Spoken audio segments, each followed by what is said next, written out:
নমস্কার, welcome to Shampa's kitchen. Shampa রান্নাঘরে আপনাদের সকলকে স্বাগত জানাই।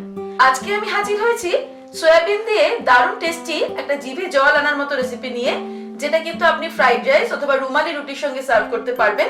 আপনারা দেখুন আমি কি করে তৈরি করছি রেসিপিটা ভালো লাগলে ছোট্ট করে একটা লাইক এবং সকলের সঙ্গে শেয়ার করার অনুরোধ রইল।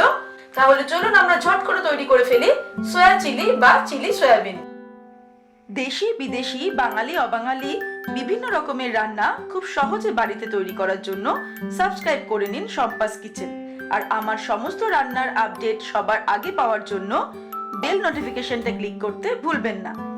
চিলি সয়াবিন তৈরি করার জন্য সবার প্রথমে আমি কড়াইতে জল গরম করেছি। এর মধ্যে আমি অ্যাড করে দিচ্ছি 1 কাপ পরিমাণ সয়া চাঙ্ক। এখানে 50 গ্রাম সয়া চাঙ্ক আমি নিয়েছি। এবার এটাকে আমি জাস্ট 3-4 মিনিট একটু ফুটিয়ে নেব হাই ফ্লেমে। 2 মিনিট হয়ে গেছে। আমি এবার হাফ টিস্পুন নুন এর মধ্যে একটু দিয়ে দিলাম আর 1 মিনিট আমি এটাকে সিদ্ধ করে নেব। তারপর জলটাকে ঝরিয়ে নেব।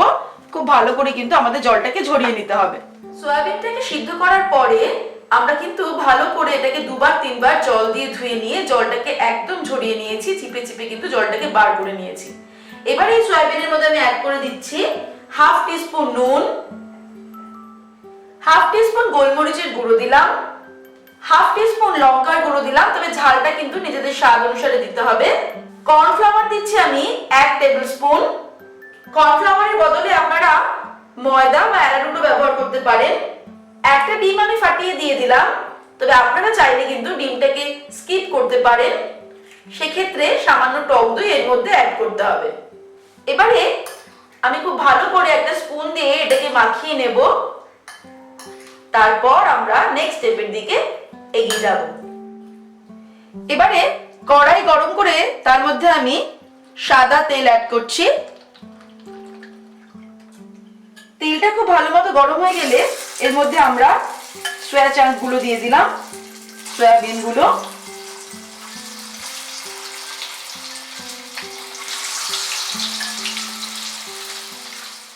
লালচে করে ভেজে নিয়ে আমি এগুলোকে তুলে নিচ্ছি। এভাবে কিন্তু পুরো সয়াবিনটাই অর্থাৎ ম্যারিনেট করা সয়াবিনটা কিন্তু সম্পূর্ণটা আমরা ভেজে নেব। সয়াবিনটা ভেজে নেওয়ার পর এবার আমি কড়াইতে 2 টেবিলস্পুন মতো তেল রেখে বাকি তেলটা সরিয়ে দিয়েছি। এবার আমি এর মধ্যে অ্যাড করে দিচ্ছি 1 টেবিলস্পুন আদা রসুন কুচি। আদা রসুন কুচিটাকে আমি 1 মিনিট ফ্রাই করে নেব মিডিয়াম আঁচে।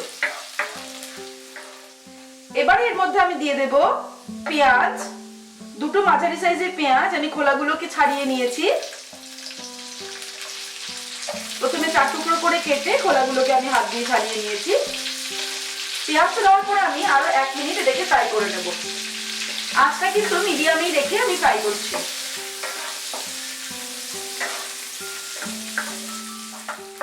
পেঁয়াজটা আমি 1 মিনিট ভেজে নিলাম। এবারে আমি এর মধ্যে দিয়ে দেব টুকরো করে কেটে রাখা ক্যাপসিকাম। একটা মাঝারি সাইজের ক্যাপসিকাম আমি টুকরো টুকরো করে কেটে নিয়েছি, ডুমো ডুমো করে সেটা দিয়ে দিলাম। আর দিয়ে দিচ্ছি 4-5টা কাঁচা লঙ্কা আমি চিড়ে নিয়েছি। ক্যাপসিকাম আর কাঁচা লঙ্কাটা দেওয়ার পর আমি আরো 1 মিনিট এটাকে ফ্রাই করে নেব।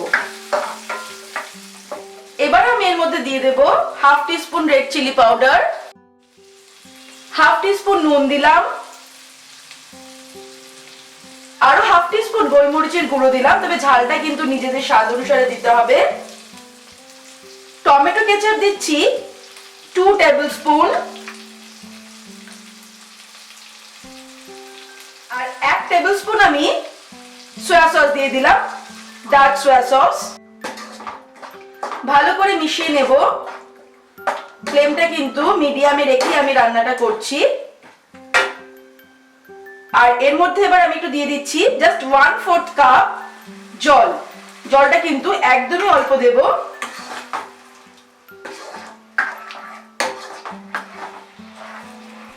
ফুটে উঠলে এর মধ্যে আমি ভেজে রাখা সয়াবিনটা দিয়ে দিলাম। ভালো করে মিশিয়ে নেব।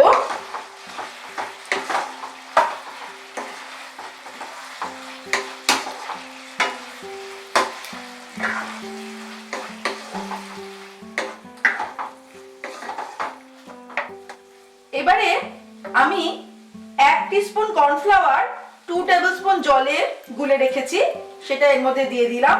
দিয়ে দেওয়ার পরেই আমি আঁচটাকে বাড়িয়ে দেব আর হাই ফ্লেমে এটাকে আমি জাস্ট 1 মিনিট রান্না করে নেব। আর ফাইনালি আমি সবার শেষে যেটা অ্যাড করব সেটা হলো 1 টিস্পুন ভিনিগার। ভিনিগারটা কিন্তু একদম লাস্টেই দিতে হবে।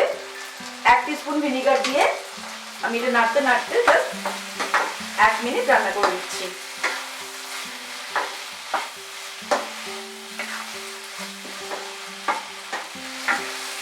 এবারে আমি ওভেনটাকে অফ করে দেব, দিয়ে এটাকে একটু ঢেকে রাখবো জাস্ট 2-3 মিনিট। তারপর আমরা গরম গরম সয়া চিলি কিন্তু ফ্রাইড রাইস, রুটি এগুলোর সঙ্গে কিন্তু সার্ভ করব।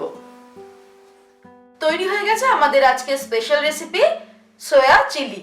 আপনারা দেখলেন তো আমি কত সহজে দারুণ টেস্টি এই সয়া চিলি তৈরি করলাম, যেটা কিন্তু গরম গরম ফ্রাইড রাইসের সঙ্গে অথবা রুমালি রুটি, এমনি রুটির সঙ্গে কিন্তু আপনি সার্ভ করতে পারেন ডিনারে অথবা লাঞ্চে। আমার রেসিপিটা ভালো লাগলে ছোট্ট করে একটা লাইক এবং সকলের সঙ্গে শেয়ার করার অনুরোধ রইল। আর নতুন নতুন রেসিপির আপডেট পাওয়ার জন্য এক্ষুনি আমার চ্যানেলকে সাবস্ক্রাইব করে নিন। ভালো থাকবেন, সুস্থ থাকবেন। আমি আবার হাজির হব নতুন নতুন রেসিপির সঙ্গে। নমস্কার।